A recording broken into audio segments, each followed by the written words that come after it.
Let's begin with the core idea of the paper. The authors trace how environmental, social, and governance (ESG) research has evolved globally from 2015 to 2025, grounded in the triple bottom line framework: profit, people, and planet.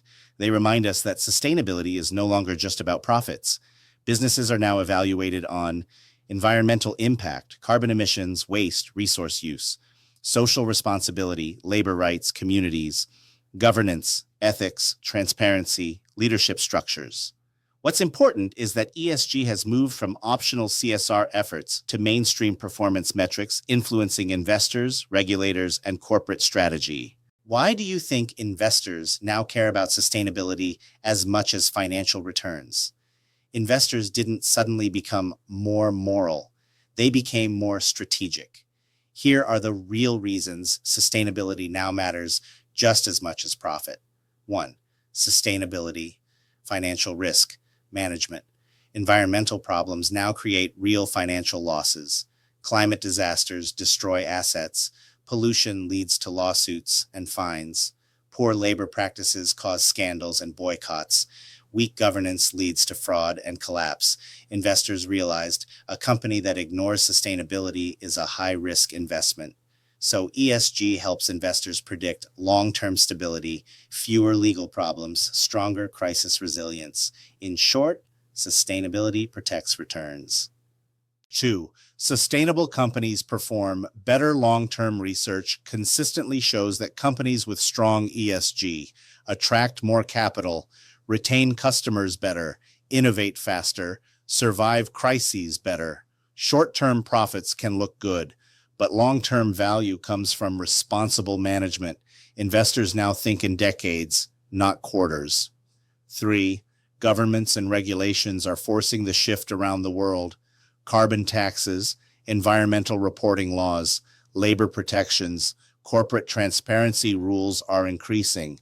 If a company isn't sustainable now, it will be more expensive later. Investors want companies that are already prepared, not scrambling. 4. Reputation now directly affects market value. In the digital age, scandals go viral, consumers boycott fast, brands collapse quickly. One environmental disaster can wipe out billions in stock value. So sustainability is no longer PR, it's brand protection. 5. Massive money is now in green finance.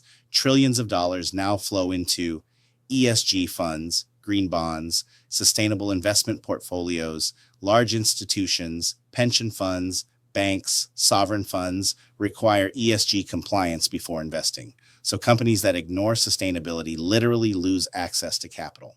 The big truth: investors care about sustainability because sustainability, long-term profitability plus lower risk, not because it's fashionable, because it's financially smart.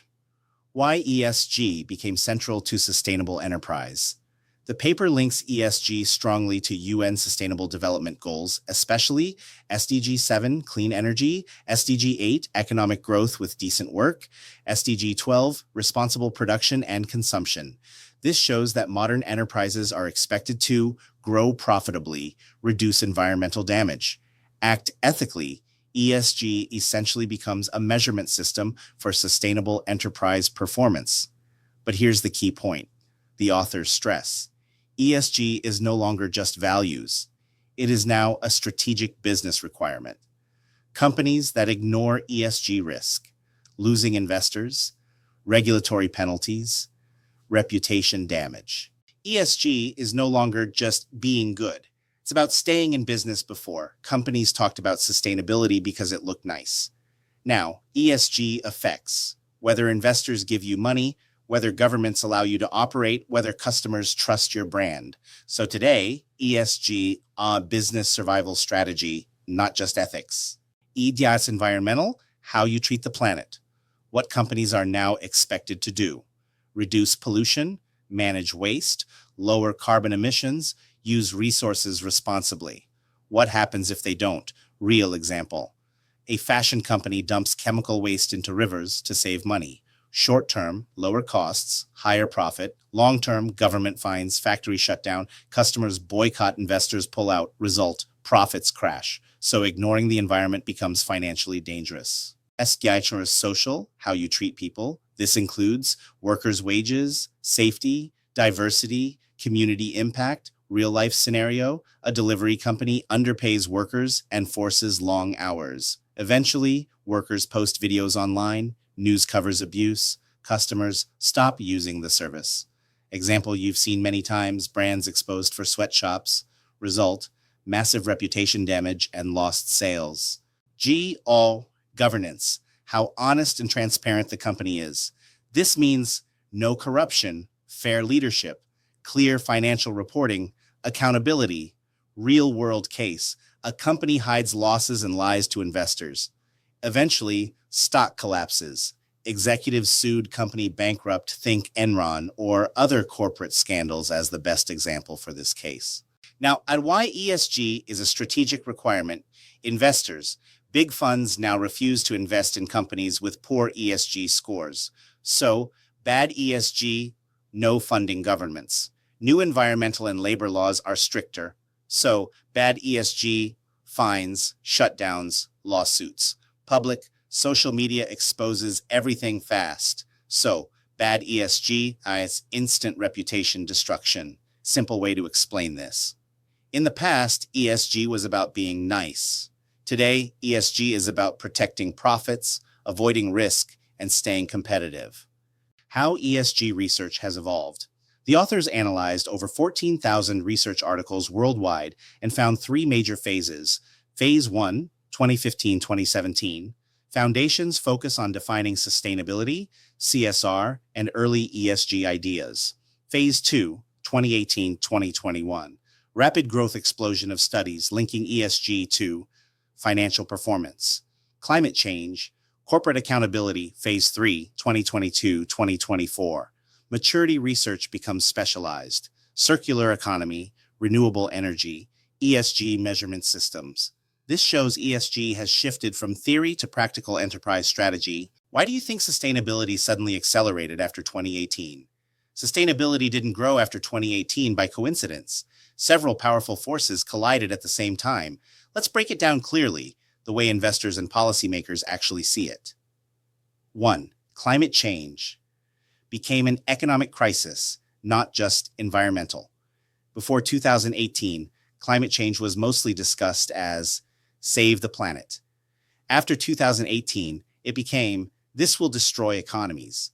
We started seeing massive wildfires, California, Australia, extreme floods, Asia, Europe, supply chain disruptions, rising insurance losses. Investors realized environmental damage, financial damage, so sustainability suddenly became a risk management strategy. 2. ESG metrics became standardized around this time before 2018. Sustainability reports were vague, companies picked what to disclose. After 2018, ESG scoring agencies expanded, reporting frameworks improved, investors demanded measurable data.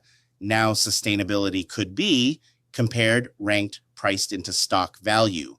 Once something can be measured, it becomes financially important. 3. Trillions shifted into sustainable investing. From 2018 onward, ESG funds exploded, green bonds surged, pension funds required ESG compliance. This wasn't small money, it was institutional capital. Companies quickly learned no sustainability, no investment. That alone accelerated everything. 4. Public pressure became instant and global social media transformed accountability. Environmental scandals spread in minutes, boycotts organized instantly, brand trust collapsed fast. Executives realized sustainability failures now hit stock price, revenue, reputation, so companies rushed to adopt sustainable strategies. 5. COVID 2020 proved business fragility. The pandemic showed weak supply chains collapse, unethical labor practices backfire, companies without resilience fail, sustainable businesses survived better. After COVID, resilience plus sustainability became linked. The core reason in one line: sustainability accelerated after 2018 because it became financially unavoidable, not optional, not ethical branding, but essential for survival and investment. Dominant themes in sustainable enterprise research. The paper identifies four main research clusters: motor themes, most influential; circular economy; life cycle assessment; sustainability assessment. The focus: redesigning businesses so waste becomes resource. Example, recycling materials into new products instead of disposal. Basic themes: sustainable development, ESG frameworks. These are the foundation of sustainable enterprise thinking. Niche themes: energy consumption, CO2 emissions, economic growth impacts. More technical, sector-specific research. Emerging themes: ESG integration into finance, digital ESG measurement tools, green supply chains. This is where future sustainable enterprise strategy is heading. For future businesses, especially in the context of sustainable enterprise development, the most important theme is clearly ESG integration, with circular economy principles embedded in it. Let me explain why this stands above the others in both strategic importance and business survival. Why ESG integration is the most critical future theme. Not because it sounds good, because it reshapes how companies operate, get funded, and compete. 1. ESG integration determines access to capital. In the future, banks will price loans based on ESG risk. Investors will fund only sustainable firms. Insurance will depend on environmental performance. So ESG is becoming a financial gateway, not a reporting tool. A company without ESG integration will simply be locked out of growth funding. 2. It forces circular economy in real business models. Circular economy alone is a concept. ESG integration makes it mandatory in operations. Resource reuse, waste minimization, sustainable supply chains, product lifecycle planning. This directly lowers costs long-term and increases resilience. 3. It turns sustainability into measurable strategy. Future enterprises won't survive on vague CSR promises. They will survive on carbon tracking, resource efficiency metrics, transparent reporting, accountability systems. ESG integration converts sustainability into operational performance. 4. It works across all industries. Unlike niche themes, emissions, energy only, waste only, ESG integration applies to manufacturing, tech, finance, education, healthcare, SMEs. Eventually, it becomes the universal sustainability framework. Global inequality in sustainability research. One of the most powerful findings: most ESG research comes from China, UK, Europe, USA. Very little comes from Africa, Southeast Asia, many developing economies. This creates a Western-centric sustainability model. The authors argue this is dangerous because ESG frameworks may not fit developing economies. Sustainability challenges differ by region. Policies may harm small businesses in poorer countries. Why a one-size-fits-all sustainability model fails. 1. Countries have very different economic realities. A sustainability rule that works in Germany or the US may bankrupt small firms in developing countries, slow poverty reduction efforts, block industrial growth. Example: requiring expensive green technology is easy for rich nations, impossible for small manufacturers in poorer economies. Sustainability without development, inequality. 2. Environmental problems are not the same everywhere. Different regions face different priorities. Example: in Europe, there are issues on carbon emissions and energy transition, while in Africa, cases on deforestation and clean water access are major problems. Asia also has pollution, rapid urbanization, etc. Small islands are highly impacted by climate survival. One global model cannot address all these realities effectively. 3. Governance capacity varies. Some countries can enforce ESG rules strongly. Others struggle with corruption, weak institutions, lack of monitoring systems, so strict global standards may exist on paper but fail in practice. 4. SMEs dominate developing economies. In many countries, 80–90% of businesses are small enterprises. Global ESG frameworks are designed for large multinational corporations and not on small local businesses. This makes sustainability compliance unrealistic for much of the world. What actually works better? A hybrid model. Instead of one global system, global principles, climate goals, human rights, transparency, local adaptation, economic capacity, culture, industry type, think global vision, local implementation. A universal sustainability model provides common direction, but effective sustainability requires region-specific frameworks that reflect economic development levels, institutional capacity, environmental priorities, and business structures. Major problems with current ESG systems. The authors are very critical here, and this is important for sustainable enterprise thinking. Problem 1, the measurement trap. Companies focus on scoring well instead of real environmental change. This encourages box ticking, superficial reporting, greenwashing. Problem 2, lack of verification.